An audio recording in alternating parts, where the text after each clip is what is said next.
जय श्री कृष्ण। आइए कुछ महकते मोती श्रवण करते हैं, जिनको सुनने से ही हमारे दोष दूर होने लगते हैं। नन्हे शिशु वे चमकते हुए सितारे हैं जो भगवान के हाथ से छूटकर धरती पर गिरे हैं। इससे आप जान सकते हैं कि छोटे बच्चे भगवान की छोटी छोटी मूर्तियां हैं। अतः इन्हें प्यार करें, इन्हें सम्मान दें। हमें भगवान से प्रार्थना करनी चाहिए, हे ईश्वर, मेरी आपसे प्रार्थना है मैं भीतर से सुंदर बन सकूं। महात्मा सुकरात ने कहा है कि जो भीतर से सुंदर है वो भगवान को प्रिय है। शास्त्र कहता है कि संक्रांति, ग्रहण, पूर्णिमा और अमावस्या को कभी भी किसी वृक्ष को नहीं काटना चाहिए। समय की महिमा बताते हुए कहा है कि जीवन का एक क्षण करोड़ों स्वर्ण मुद्राएं देने पर भी वापस नहीं मिल सकता है। जब बहुत ज्यादा क्रोध आए तो मन ही मन कहो, आ गया आ गया आ गया। आपको जब एहसास हो जाएगा कि मैं क्रोध के बारे में ऐसा बोल रहा हूं तो क्रोध चला जाएगा। याद रखें, यदि आपके भीतर सद्गुण नहीं है तो सुंदरता अभिशाप है। सफल होने वाले के दुख को कोई नहीं जानता कि उसने कितना परिश्रम करके सफलता को पाया है। याद रखो, प्रेम की भाषा पशु और पक्षी भी समझते हैं, महसूस करते हैं। मानव का सबसे बड़ा गुण विनम्रता है, इसलिए विनम्रता रखनी ही चाहिए। याद रखें, परमात्मा बहुत दयालु हैं। चींटी को कण भर, हाथी को मन भर प्रभु नित्य देते हैं। जैसे तिनका हवा का रुख बता देता है, वैसे ही छोटी छोटी घटनाएं मनुष्य के हृदय की वृत्तियों को उजागर कर देती हैं। हे प्रभु, हम जगत को मिथ्या कैसे कहें, जहां तुम्हारा गुणगान करके प्राणी तर जाते हैं, भवसागर पार हो जाते हैं। अथर्ववेद कहता है कि सैकड़ों हाथों से इकट्ठा करो, हजारों हाथों से बांटो। सतहस्तम समाहर सहस्रहस्तम समाचरेत। याद रखो, मरते समय क्या चुभता है? भगवान शंकराचार्य कहते हैं कि गुप्त पाप। याद रखें, संसार में लोग मांगने वाले से बहुत चिढ़ते हैं। मर जाऊं मांगू नहीं अपने तन के काज, और प्रभु कृपा के कारणे मुझे न लागे लाज। मौन का नहीं बल्कि मैं बोल क्यों पड़ा, इस बात का खेद महापुरुषों को अनेक बार होता है।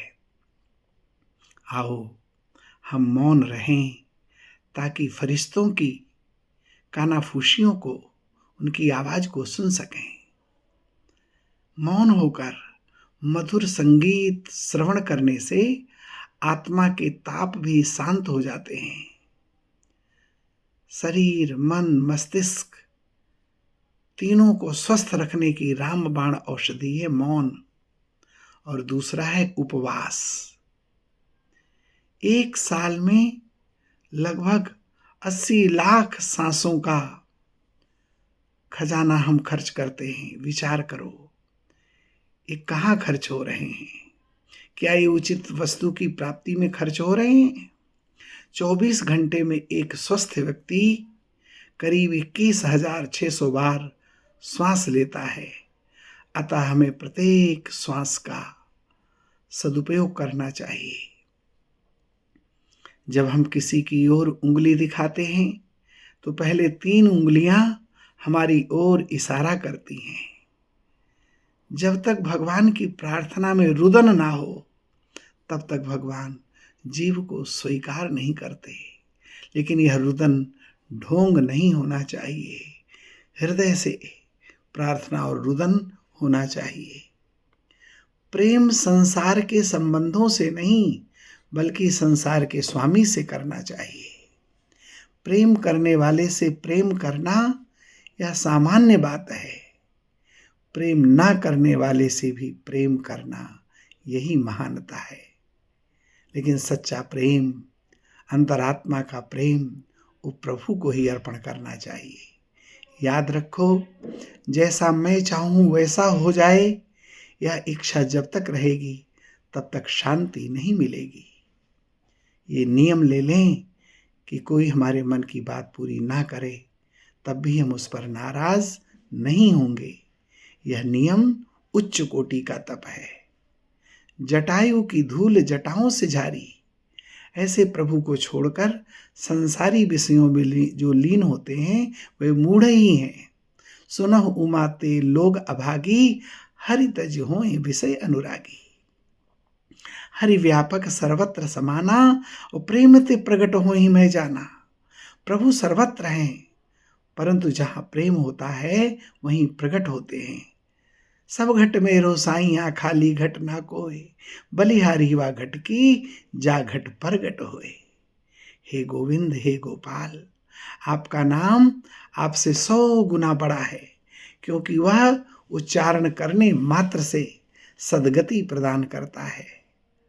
बड़ा आश्चर्य है कि नारायण नाम विद्यमान है, वाणी वश में है, इसके बाद भी लोग घोर नरक में पड़ते हैं।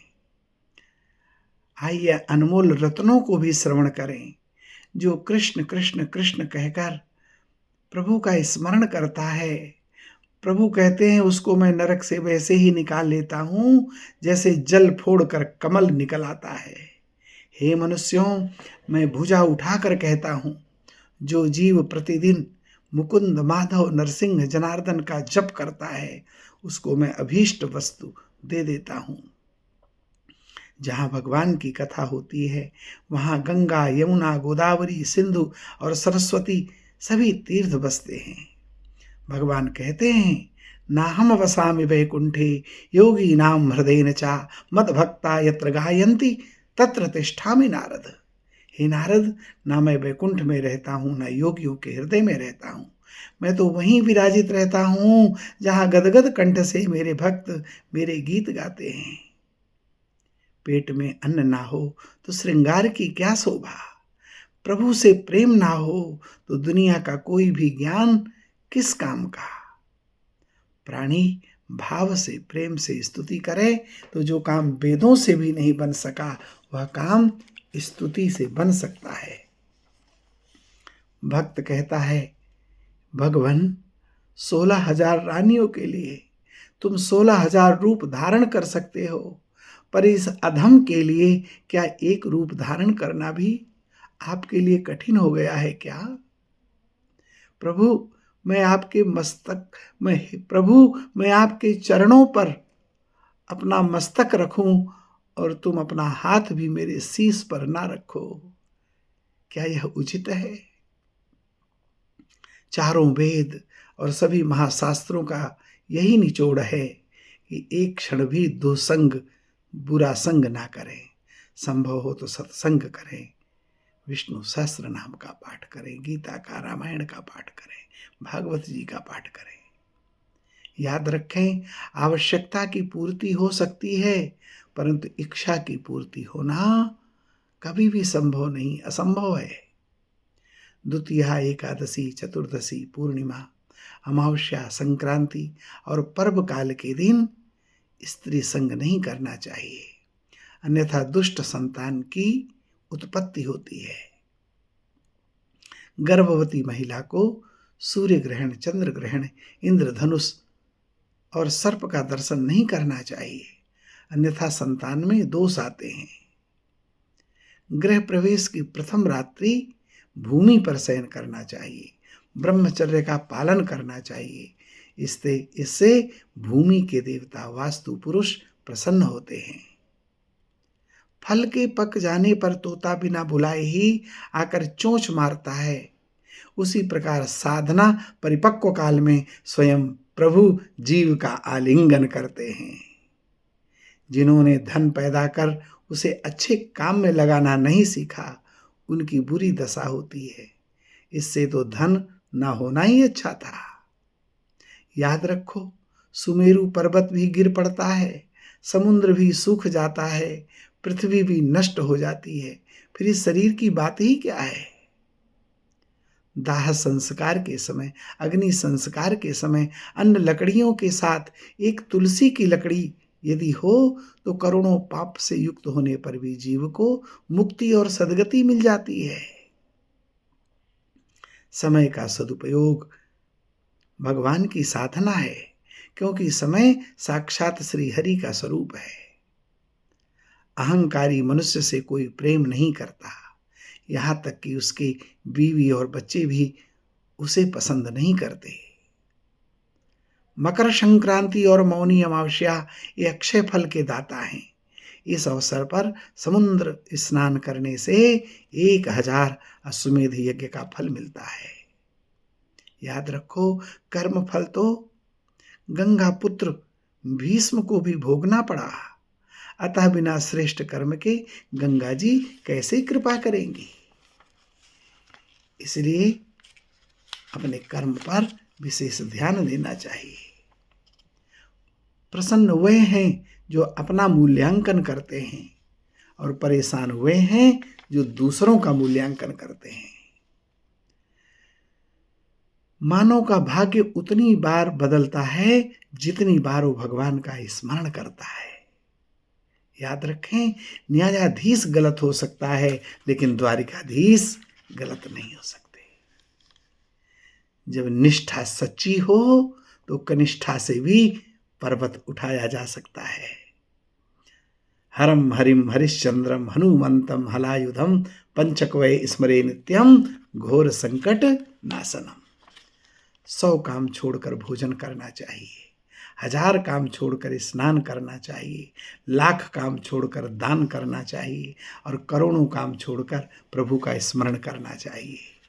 शतम विहाय भोक्तव्यम सहस्र स्नानम आचरेत, लक्षम विहाय दातव्यम कोटिम त्यक्त्वा हरिम भजेत। गंगा बड़ी, गोदावरी, तीर्थ बड़ी प्रयाग और सबसे बड़ी अयोध्या नगरी, जहाँ श्री राम लिए अवतार। अधिक सुनना चाहिए, अधिक बोलने वालों पर लोग श्रद्धा नहीं करते। 10,000 गुजरे हुए कल आज की बराबरी नहीं कर सकते, इसलिए अपने वर्तमान को सुधारो, वर्तमान को सुधारो। निश्चय ही जीवन सुधर जाएगा, जीवन सुधर जाएगा, जीवन सुधर जाएगा। बोलिए श्री वृंदावन बिहारी लाल की जय।